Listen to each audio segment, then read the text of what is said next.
rational choices, right? Then you have rational choice theory and go on from there. Well, have you ever turned on a television set? Yeah, I suppose so. You've seen an advertisement, let's say for an automobile or a lifestyle drug or toothpaste. I mean, is the advertisement giving you information about the product? No. I mean, if they were giving information about, if they're trying to have informed consumers, they'd say, here's specifications for model so-and-so next year. Instead, it's doing exactly what Adam Smith said is the job of business, to delude and oppress the public. He was correct. The goal of business is to delude and oppress the public. And they delude the public by not telling you what this automobile is, but having a beautiful actress sitting on top of it, or then climbing up some impossible mountain or something like that. All right, business is spending hundreds of millions of dollars a year to undermine the threat of markets with informed consumers making rational choices. They want uninformed consumers to make irrational choices. And on top of that, they want to fabricate consumers, create wants, as the business literature points out. So at either end, we don't really have market systems. And it goes on. I mean, take what's called trade. It's mostly a economist's myth. I mean, in the old Soviet Union, if something was produced, if parts were produced in Leningrad and sent to Bulgaria for assembly, and then, you know, an automobile was sold in Poland, it crossed borders, but we didn't call it trade. It was all within a command economy. Well, when General Motors produces parts in Indiana, sends them to Mexico for assembly, and sells them in California, we call it trade in both directions, but it's internal to a command economy. It's not trade in any meaningful sense. It's certainly not free trade. In fact, free trade is the last thing that states want. If you take a phrase like North American Free Trade Agreement, the only accurate words in it are North American. It wasn't an agreement either if people count, because most people were against it. So you just have to decode an awful lot of mythology before you can even talk about these questions.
Oh, I think so. In fact, it's the fact that consumption is sort of the goal of life was manufactured, unconsciously.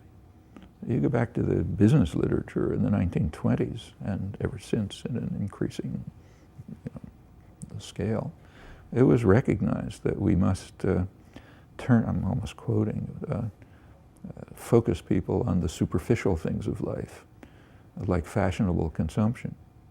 If we don't do that, they're going to get involved in the political system. We don't want that.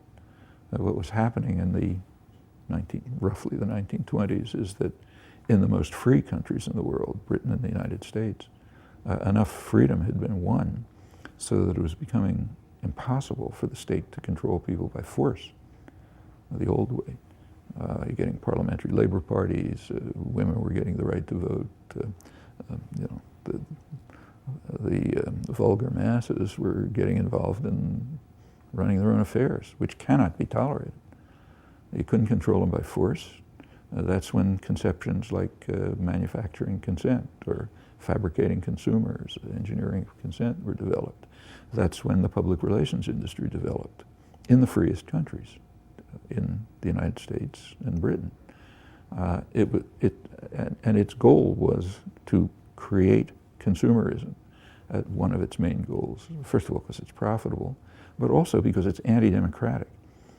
And the main goal of business, invariably, or other elites, is to undermine democracy, which is regarded as very threatening. Actually, I should say that elections in the United States are now run the same way that commodities are sold, and by the same institutions. So it's not accidental. So you undermine markets by creating uninformed consumers making irrational choices, and the same public relations institutions, when they run elections, look at the ads, to try to do the same thing. Keep away from issues, present imagery, delusion, and so on. You don't want people to pay attention to issues because on issues the public disagrees enormously with the two factions of the business party. So keep issues out of it. People don't know the stance of the candidate on issues. You focus on whether he's a nice guy, you'd like to meet him at a bar. I mean, does Hillary Clinton have too much of a sex problem or something? I don't know, whatever it may be. But those are the things you focus on. Just take a look at the newspapers or television. And it's very much like undermining markets.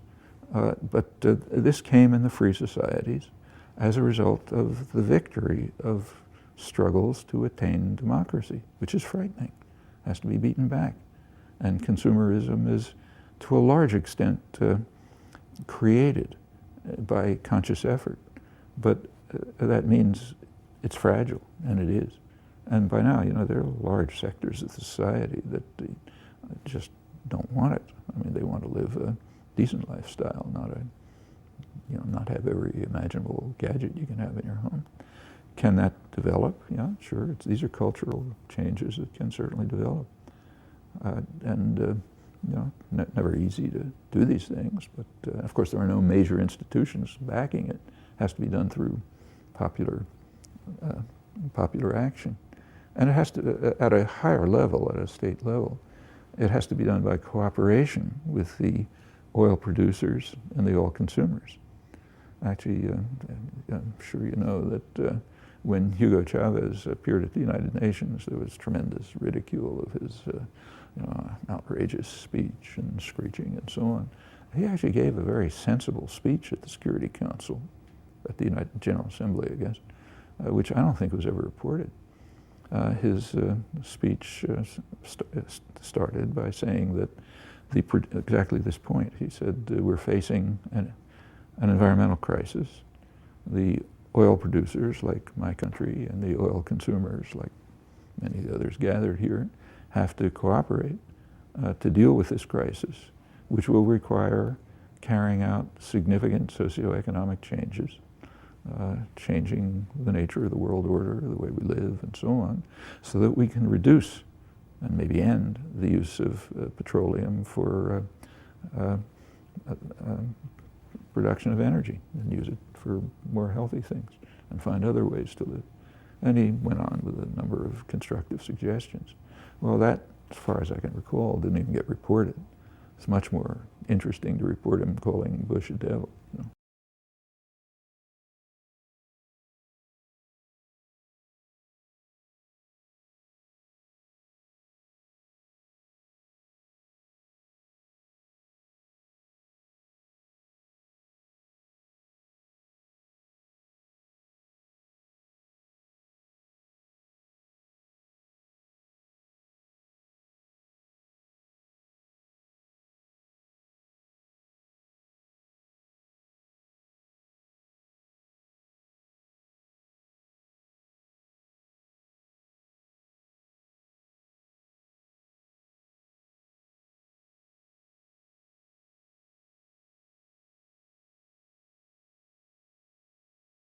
Well, actually, nobody can predict the future of technology, so it makes good sense to explore technological solutions to things like environmental problems, but of course you can't have faith in them.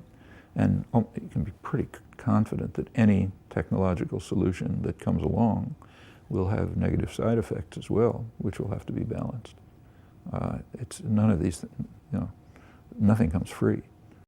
There's not going to, if history is any guide, history of science too, there's not going to be a magic solution. I mean, it was thought at one point that nuclear power would be a magic solution. It was quickly discovered that there are very harmful negative effects.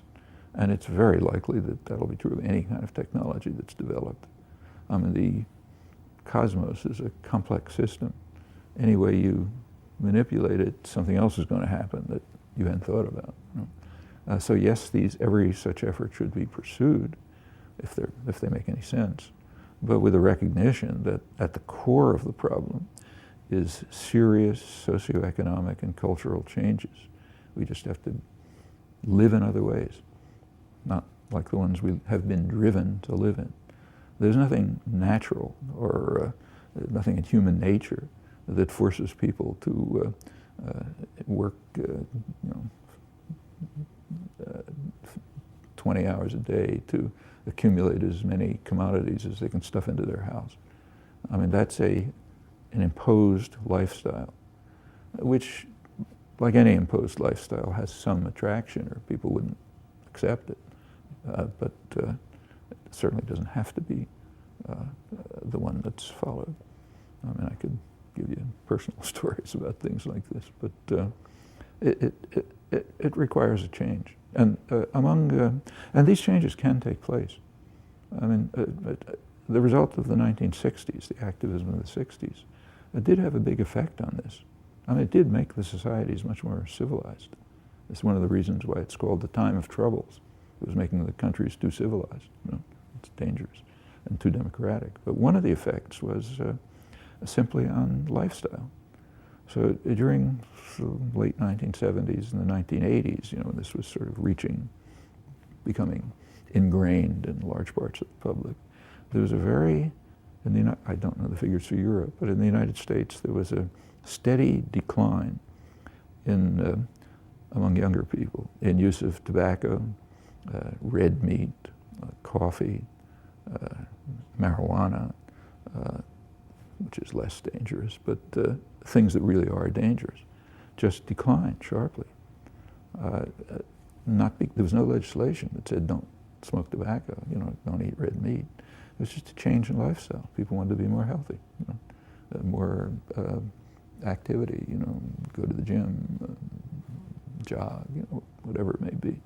Well, you know, these are changes in culture and lifestyle, which to some extent separate people from the culture of consumption and you know, destruction. By no means all. Like there's, I mean, at the same time in the United States, general health was declining. So actually, height, which is a fairly good measure of health, is declining in the United States. The U.S.